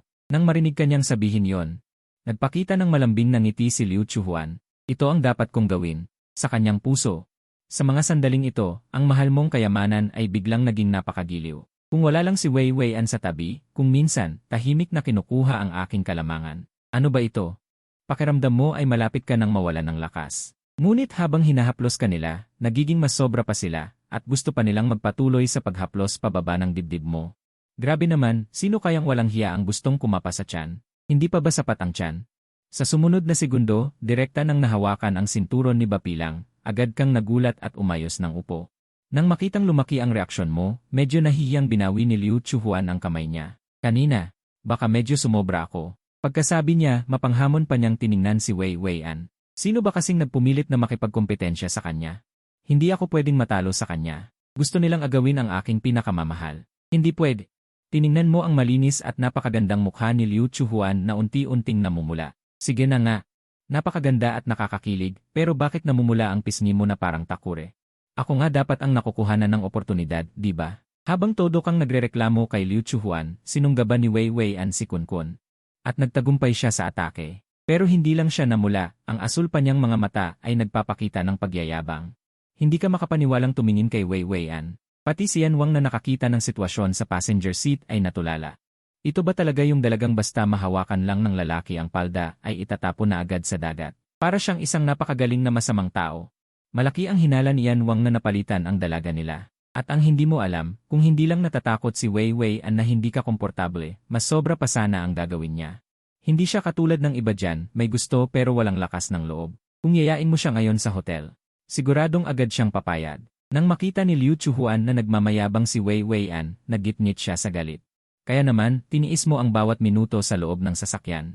Pagdating sa ospital, biglang lumapit si Wei Weian sa'yo at nakangiting sinabi, paano kita ipapabuhat para magpa-check up? Ano na lang ang isipin ng mga makakakita? Pagtingin mo, nakita mo rin si Liu Chuhuan na gustong-gusto ring gawin yon. Agad mong binuksan ang pinto ng sasakyan at tumakbo palabas. Pagkababa mo, nagtagisan pa sila saglit sa loob ng sasakyan. Diretsahang sinabi ni Liu Chuhuan, Wei Weian, mas mabuting kilalanin mo ang lugar mo. Ako ang gusto ni Chu Qian. Sa mga sandaling iyon, wala na ang dating lambing at pagiging inosente sa mukha ni Liu Chuhuan. Puro nagbabadyang panganib na lang. Pero walang pakialam si Wei Weian kay Liu Chuhuan. Siyempre, dapat niyang protektahan ang napakagandang lalaki na si Chu Qian. Kung sino ang huling tatawa ang tunay na panalo. Hindi naman siguro magsisinungaling ang doktor tungkol sa kalagayan mo, di ba? Pagkapasok mo sa lobby ng ospital ng Kunkun University, narinig mo ang mga nagsitsismisan sa paligid. Marami pa ring nagtatanong tungkol sa iyo sa ospital. At karamihan sa kanila ay narinig na ang nangyari sa iyo. Mukhang kawawa na naman si Chu Qian. Siguro pinagbuhatan na naman siya ng kamay ni Liu Chuhuan. Kailangan pa bang sabihin yan? Nga, bakit ba ang kapal ng mukha niya? Habang pinagtatawanan ka ng mga tao. Nagmamadaling pumasok si Wei Weian mula sa labas, at pagkatapos ay nagpalinga-linga para hanapin ka. Bakit sandali pa lang? Nauna nang pumasok si Chu Qian, paano na lang kung nasaktan siya? Ang mga tao sa lobby ng ospital. Nang makita si Wei Weian, ang magandang dilag na may depresibong aura, ay mas lalong nag-usap ng masigla, at may ilan pang nang uuyam na nagsabing baka hinahanap ka niya. Hahaha, sa itsura ni Chu Qian, kahit dilaan niya ang iba, maiinip lang sila. Ngunit ang sinabi ng mga nagmamasid ay agad na napabulaanan. Nang makita ka ni Wei Weian, biglang nagliwanag ang kanyang mga mata, at pagkatapos ay nagmadaling lumapit sa iyo at maingat kang inalalayan, sinasabi sa isang tonong nagtatampo. Chu Qian, bakit nauna kang pumasok? Paano kung hindi sinasadyang matamaan ang sugat mo? Alam mo ba kung gaano ako nag-alala nang hindi kita nakita pagkababa ko ng sasakyan? Huwag mo nang gagawin yon muli. Mahigpit kang niyakap ni Wei Weian, at halata sa mukha niya ang pag-aalala, at halos maiyak na siya. Nang makita ang eksenang ito, natulala ang mga tao sa lobby, at sa kahulugan ng kanilang pag-uusap, halata na ang magandang dilag ang naghahabol. May ilan pang ang paulit-ulit na kinukusot ang kanilang mga mata, iniisip na nagkakamali sila ng nakikita. Ngunit bago pa man makapag-usap ang mga tao, si Liu Chuhuan, na may galit pa rin sa kanyang mukha, ay pumasok sa lobby ng ospital at agad na nakita si Wei Weian na umaaligid sa iyo. Walang modo si Wei Weian at pinapaligiran pa siya ng kanyang mga bodyguard. Akala ba niya may mababago sa maikling panahong iyon? Impossible. Nang makita ng mga tao si Liu Chuhuan na nagmamadaling papunta sa iyong direksyon, naramdaman nilang may malaking mangyayari. Siguro ba huhulihin ni Liu Chuhuan ang nanlalalaki? O kaya'y nairita na kay Chu Qian, kaya pumunta sa ospital para pagsabihan siya. Ang matabang lalaking napahiya kanina ay tila nakalimutan ang nangyari kanina at muling sinabi ng may determinasyon, ngunit ang kasaysayan ay laging kahanga-hanga sa pag-uulit ng sarili. Nang makarating si Liu Chuhuan sa iyong tabi, inalis niya agad si Wei Weian sa kanyang pwesto at siya na ang umalalay sa iyo. Nang makita mo ang eksenang ito, halos sumakit ang ulo mo. Huwag naman sana. Nasa ospital na tayo ngayon, maraming nakatingin, Juan. Hindi kaya magiging masama kung makita tayo ng iba sa labas na ganito? Medyo nag-aalangan kang sinabi kay Liu Chuhuan. Ngunit nang marinig ni Liu Chuhuan ang iyong sinabi, ay agad siyang naawa. Sa ganitong pagkakataon, iniisip mo pa rin ang kapakanan ko. Siguradong natatakot kang pag-usapan ako ng iba. Kung noon pa, sigurado akong magkakamali ako ng akala na may itinatago si Chu Qian. Ngunit ngayon, sisiguraduhin kong sasagutin ko ng maayos ang aking Chuchan. Sa sumunod na segundo, sinabi ni Liu Chuhuan ng sadyang malakas, anong masama roon? Huwag kang mag-alala, tara na, aalalayan kitang magpa-check up. Huan, hindi mo pa natatapos ang iyong sinasabi nang hilahin ka na niya. At si Wei Weian ay mahigpit na nakasunod sa likuran. Hindi mo alam kung bakit, basta ayaw ni Chuchan, iyak na lang siya. Tinitigan mo ang asul na mga mata ni Wei Weian na puno ng luha. Sa huli, hindi ko pa rin maiwasang maawa. Sa ganitong paraan, napipilitan kang tanggapin ang mga usap-usapan mula sa lahat ng direksyon. At ang pakiramdam na halos mamatay dahil sa pagsisiksikan ng dalawang babae. Isa-isang ginagawa ang pagsusuri, seal scan ba ang gusto mo? Bakit kailangan pang kumuha ng dugo? Imposible namang lasonan ako ng bida. Nang dumating na sa pagkuha ng dugo, medyo nag-aalangan ang nurse na nagsabi, sino sa inyong dalawa ang maaaring maglabas ng isang braso para kunan ko ng dugo? Siya na ang maglabas. Muling sabay na sinabi ng dalawang babae ang mga salitang ito nang may kahanga-hangang pagkakaisa. Narinig mong magkapareho ang tono ng dalawa, hindi mo maiwasang bumulong sa iyong isipan. Kung ganyan kayo kakompatible, bakit hindi na lang kayo magsama? Ginugulo niyo pa ako rito. Ngunit walang gustong magpatalo sa gitna ng sabupaan na ito. Kaya, Chuchan, gusto kong humawak sa'yo. Pakiusap, palayain mo si Wei Weian. Chu, kaya mo ba akong tiisin?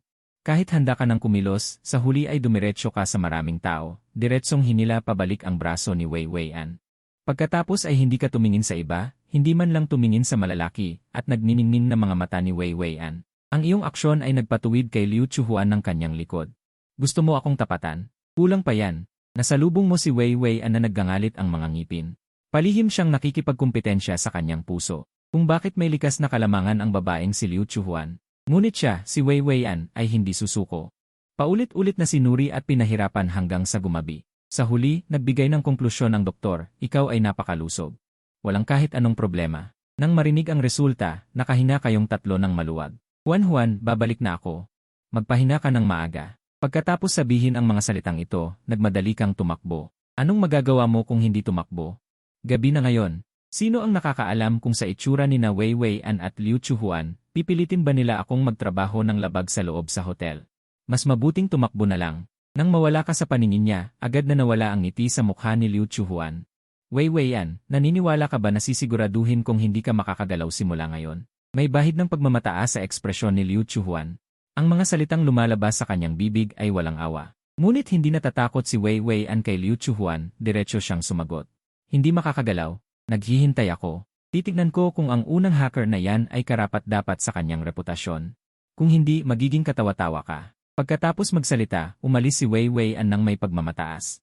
Mas mabuting gamitin ang oras na ito sa pag-iisip ng paraan para makasabay kay Chuchan. Hindi sulit na sayangin sa babaeng si Liu Chuhuan. Pinanood ni Liu Chuhuan ang kanyang karibal na umalis na suot ang kanyang 10 sentimetro na takong.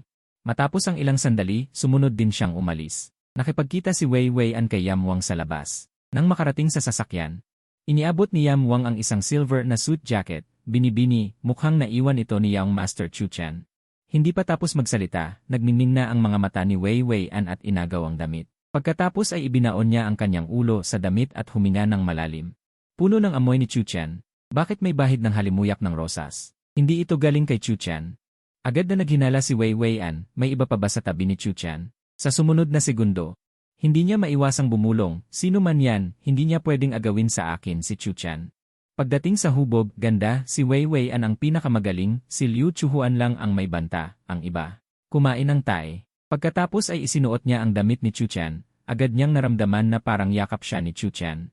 Napagdesisyonan niyang takpan ang kanyang sarili ng damit na ito sa pagtulog. Kasabay nito, mabuti na lang at natagpuan ng isang mabait na tao ang babaeng bida.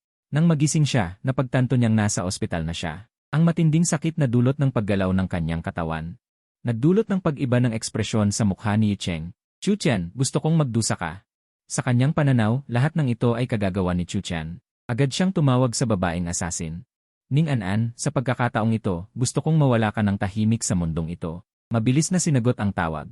Pagkatapos ay sinabi ni Cheng sa pagangalit ng kanyang mga ngipin, 500 milyon, pumunta ka at patayin si Chuchan. Sa una, akala niya na sa pagbibigay ng 5 beses ng presyo noong nakaraan, tiyak na tatanggapin ni Ning An ang misyon. Ngunit hindi niya inaasahan. Patayin si Chuchan. Sa totoo lang, kahit mamatay ka, hindi mamamatay si Chuchan. Basura ka. Umalis ka. Pagkasabi nito, binaba ni Ning An ang telepono. Wala na siyang ibang inaalala kundi ang kalagayan ni Chu Chen na napaka-inosente. At sa harap ng pang-insulto ni Ning An, agad na napuno ng galit si Ye Cheng. Ipinangako niyang sisirain niya si Chu Chen. Ngunit hindi alam ni Chu Chen ang lahat ng ito. Sa kasalukuyan, labis na nami-miss ni Chu Chen si Ning An, bagaman pakiramdam niya na may mali rin sa kanya, ngunit sa huli, nagbigay siya ng impormasyon sa lalaking bida. Siya talaga ang kakampi ng lalaking bida. Ano man ang kanyang paraan ngayon, sa tingin ni Chu Chen ay kaya niyang tanggapin. Sa anumang kaso, si Ning An ay babalik sa yakap ng lalaking bida sa huli. Hanggat dumating ang araw na sisimulan niya akong hiyaan. Kailangan kong ipakita kay Ning An kung ano ang pakiramdam ng labis na pagkasawi dahil sa pagtataksil. Napakaganda niyan. Hindi maiwasan ni Chu Chen na magsimulang umasa ngayon. At hindi ba sinabi ni Xi Yun na babalik siya sa bansa kamakailan? Kinasusuklaman talaga niya ang babaeng bida. Marami pa ring mga pangyayari sa kanya, kapag naganap ang mga maliliit na pangyayari, napakasarap. Ganito nag-iisip si Chu Chen habang bumabalik sa villa, pagkakita muli kay Ning An, bihira na maging maganda ang ugali ni Chu Chen. Sa anumang kaso, nagsusumikap siya upang mahalin ko siya, at pagkatapos ay hiyaan ako, napakahirap.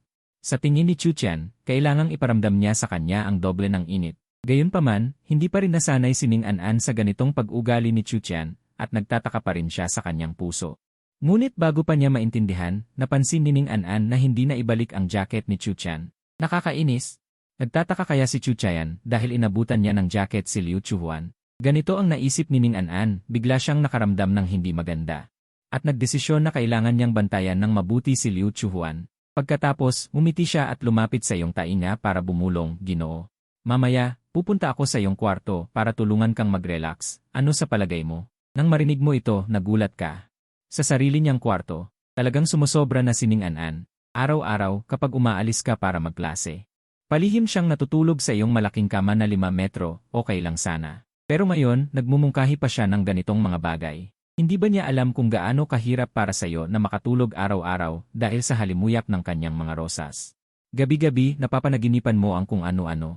Kaya naman, nagpalit ka pa ng bedsheet. Pero lahat ng bedsheet ay mayroon pa ring amoy ng rosas na hindi mawala. Sa huli, naging immune ka na. Sandali.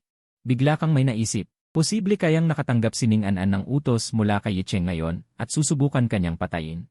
Sa pag-isip na ito, bigla kang naging masigla. Napakabihirang pagkakataon na makapagpaalam sa mundo. Paano mo ito palalampasin? Pagkatapos, dali-dali mong sinabi kay Ning An, sige. Dalhin mo ako sa kwarto ko. Pagkasabi mo nito, tumingin ka pa sa kanya ng may sinserong pagbabalak at sa iyong isipan, nagalak ka. Mas mabuti kung may dala siyang kutsilyo kapag pumunta siya sa kwarto ko. Nang makita ni Ning An na pumayag ka kaagad, nagulat siya. Pagkatapos, naramdaman niya ang isang kagalakan. Pagkatapos mong maligo, humiga ka na sa kama at nagsimulang umasa. Upang mas mapadali pa kay Ning An na gilitan ang iyong leg. Sinadya mong magsuot ng pajama na may malaking neckline. Hindi nagtagal, narinig mo ang pagpihit ng seradura ng pinto. Dumating na si Ning An. Tinitigan mo siyang patayin ng ilaw at hindi mo mapigilang bumulong, ang ganda. Alam pa ni Ning An na bigyan ako, bilang kontrabida, ng marangal na pagkamatay sa dilim. At pagkatapos, sa gitna ng iyong pag-asa, walang nangyari. Hindi niya ginilitan ng iyong leg, sa halip, minasahe ka niya. Pagkatapos, naisip mo, posible kayang gusto ni Ning An na hayaan akong mamatay ng tahimik sa aking pagtulog. Ganyan na ba kabait ang mga bida ngayon sa pagpatay sa mga kontrabida? Sa huli, talagang nakatulog ka dahil sa kanyang pagmamasahe. Kinabukasan. Nang magising ka, bigla kang napabalikwas, at pagkatapos ay tumingin sa paligid. Hinawakan mo ang iyong leg. Anong nangyari? Bakit hindi pa ako patay? Hindi ito makatwiran. Ano ang ginawa ni Ning An kagabi? Hanggang sa naghilamos ka at tumingin sa salamin, saka mo napansin na may mali. Maraming maliliit na pulang marka sa malapit sa iyong collarbone. Gayunpaman, hindi mo ito napansin at inakala mo na kinagat ka lang ng lamok. Pagkatapos ng lahat, isa ka pa ring inosenteng binata. Kasabay nito, si Ning An ay abala sa pagluluto ng almusal sa ibaba. Nang bumaba ka, natapos na niya ang pagluluto ng almusal. Tinitingnan ang kalmadong ekspresyon ni Ning An, bumuntong hininga ka. Paano kaya siya nag-iisip? Ang ganda na sana ng pagkakataong hawakan ang leg ko, sayang. Sa sandaling iyon, biglang tumawag ang iyong alipors. Chu, may karera ng motorsiklo sa Wanshan City ngayong gabi. Pupunta ka ba? Pagkarinig sa sinabi ng alipores, bigla kang natigilan. At pagkatapos ay tinapik ang iyong ulo, tama nga pala, ngayong gabi ang paghaharap ng bida. Kailangan ko pang hamunin ang bida, at may bagong bidang babae na lilitaw, ang reyna ng motorsiklo na si Luo Qincheng. Sa pag-isip nito, dali-dali mong sinabi sa alipores, sige, pupunta ako. Darating ako sa lugar ng alas 7 ngayong gabi. Pagkatapos mong sabihin yon, ibinaba mo ang telepono. Para magkaroon ng lakas mamaya. Bumalik kang muli sa kwarto at nag-set ng alarm ng alas 5:30 pagkatapos ay natulog ka agad. Ngunit sa pagmamadali, nakalimutan mo na namang i-lock ang pinto. Sining An-an, pagkatapos mong makatulog, tahimik na binuksan ang pinto at pumasok. Pero wala rin siyang ginawa, sumandal lang siya sa tabi mo at pinagmasdan ka ng may paghanga. Ilang oras din siyang nakatingin. Pagkatapos mong mag-ayos ng mabuti, pumunta ka sa underground garage para pumili ng motorsiklo. Tinitingnan ang napakaraming motorsiklo, sa huli pinili mo ang e-ray. Ngunit nang isuot mo pa lang ang iyong helmet, nakita mo sining An-an na nakaharang sa pintuan ng garahe, nakita mo siyang may suot na kapareho mong motor suit na hindi mo alam kung saan niya nakuha. Ang itim na fitted motor suit ay perpektong binigyang diin ang katawan ni Ning An-an, nang makita mo ito, pakiramdam mo ay dudugo na talaga ang ilong mo. Okay lang kung magsusuot siya ng maid outfit at medyas na itim, ngayon naman ay magsusuot siya ng motor suit para tuksuhin ka. At nang makita ni Ning An-an na ang iyong mga mata ay hindi mapakali. At hindi mo siya kayang tingnan ng diretsyo, sa sumunod na segundo, tila natatakot siyang makaalis ka sakay ng motor. Bigla niyang niyakap ang iyong braso. Sa pagdampi ng mabigat na pakiramdam, bigla mong naalala ang takot na idinulot ni Wei Weian at Liu Chuhuan. Nang makita niyang medyo hindi ka komportable, nagpatuloy siya sa kanyang atake. Habang inaalog ang iyong braso, sinabi niya, isama mo ako, pwede ba? At sa pag-alog na yon, bigla kang hindi nakaramdam ng mabuti, pagkatapos ay utal mong sinabi, hindi magandang magsakay sa e-ray. Mas mabuti pang bago mo pa matapos ang iyong sinasabi, masayang sinabi ni Ning An-an. Ibig sabihin, pumapayag ang Yaong Master na sumama ko. Ang galing! Marunong din naman ako ng konting motor. Hindi na kailangan mag-alala ang Yaong Master. Pagkatapos niyang sabihin yon, dali-dali siyang tumakbo papasok sa underground garage. Nang makita mo ang eksenang iyon, patuloy kang nagrereklamo sa iyong isipan, kailan ako pumayag? Bakit kailangang baluktutin ni Ning An-an ang ibig kong sabihin? Pero agad mo ring naisip kung ano. Natanggap na naman ba ni Ning An-an ang utos ni Cheng? Natatakot na baka guluhin mo ang plano niya ngayong araw, tapos kukunan ka niya ng litrato na kasama niya para sa huling sandali. Para patumbahin ka. Bago ka pa makapag-isip, si Ning An-an na nakasuot ng helmet ay biglang lumabas mula sa garahe. Narinig mo ang ugong ng motorsiklo at nang tingnan mo. Ayos isa ring naka. Ito, AI at Ace na magkasamang bumabaybay. Babae at lalaki na naman. Hindi kaya akala ng iba ay magkasintahan kayong mayayamang sosyal. Kahit nagtataka ka. Pero dahil nakasakay na si Ning An-an sa motorsiklo, wala ka ng ibang nasabi. Pagkatapos ng 2.5 oras. Sa wakas, nakarating na kayo sa destinasyon. At ang mga alipores mo ay naghihintay na roon. Nang hubarin niyo ang helmet. Ang mga alipores ay nagninitian at nagkumpulan sa paligid mo. Chew, boss.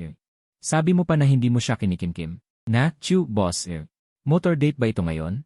Habang nagdadaldalan ang mga alipores, pakiramdam mo ay kahit anong gawin mo, hindi ka pa rin paniniwalaan. Sa sumunod na segundo, sumimangot ka at sinabi, huwag niyo akong siraan. Si Juan lang ang nasa puso ko. Habang kinukumbinsi ka ng mga alipores, palihim nilang sinasabi na nagpapanggap lang ang boss. Ngunit nang magsasalita ka pa sana para ituwid ang iyong imahe sa mga alipores, sinunggaban ka ni Ning An-an nang hindi mo namamalayan. At hinalikan ka bigla. Nakita mong parang ayun na nga ang itsura ng mga alipores at ikaw naman ay napasimangot. Agad mong inalis si Ning An-an sa iyong pagkakayakap.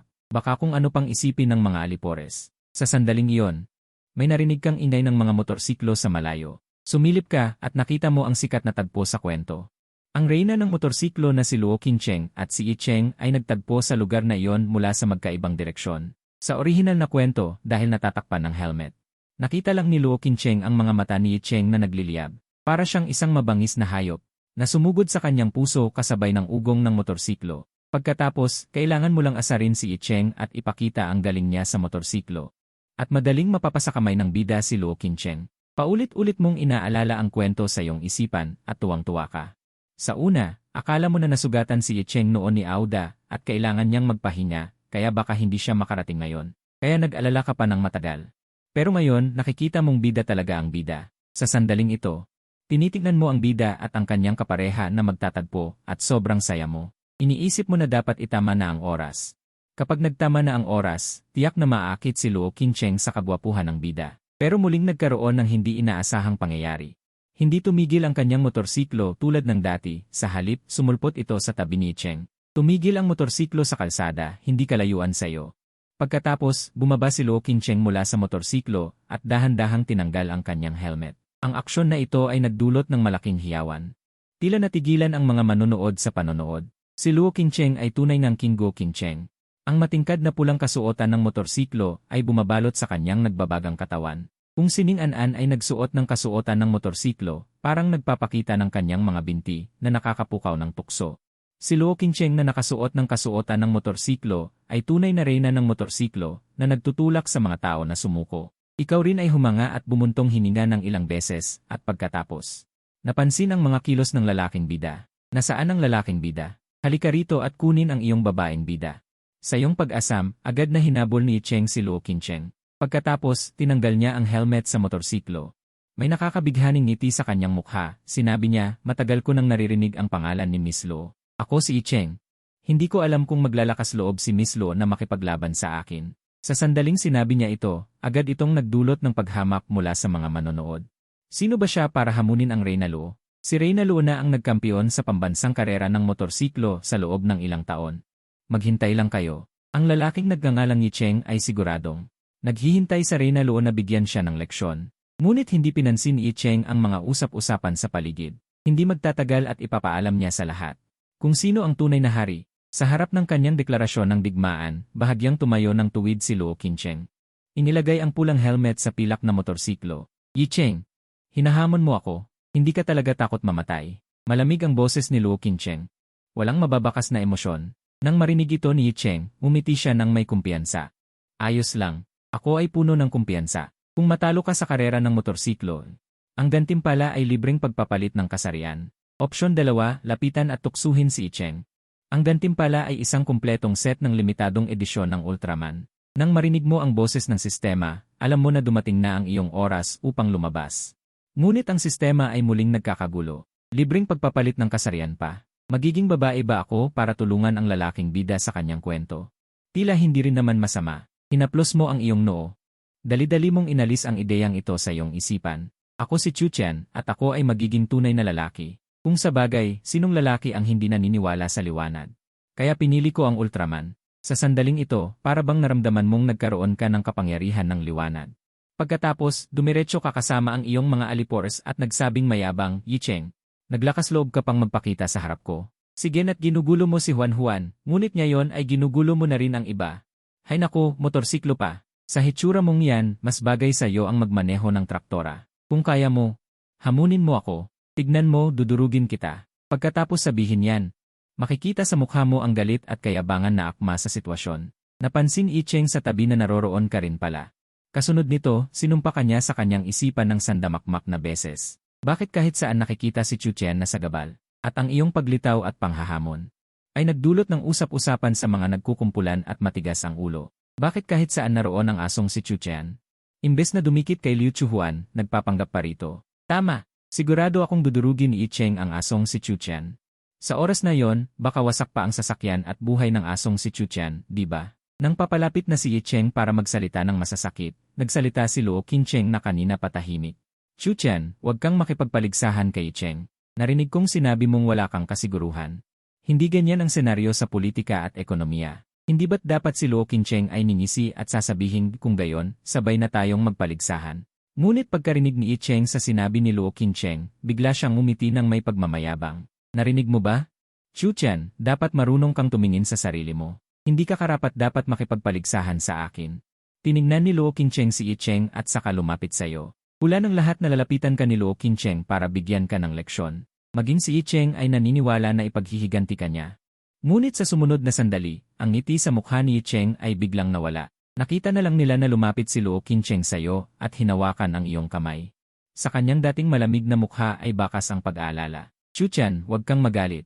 Ayaw kitang payagang makipagpaligsahan kay Yi Cheng dahil napakatuso niya. Natatakot ako na sa panahon ng paligsahan, gagawa siya ng palihim na paraan para saktan ka. Kung magkaroon ka ng kahit kaunting pinsala, hindi kayang bayaran ni Yi Cheng kahit mamatay pa siya.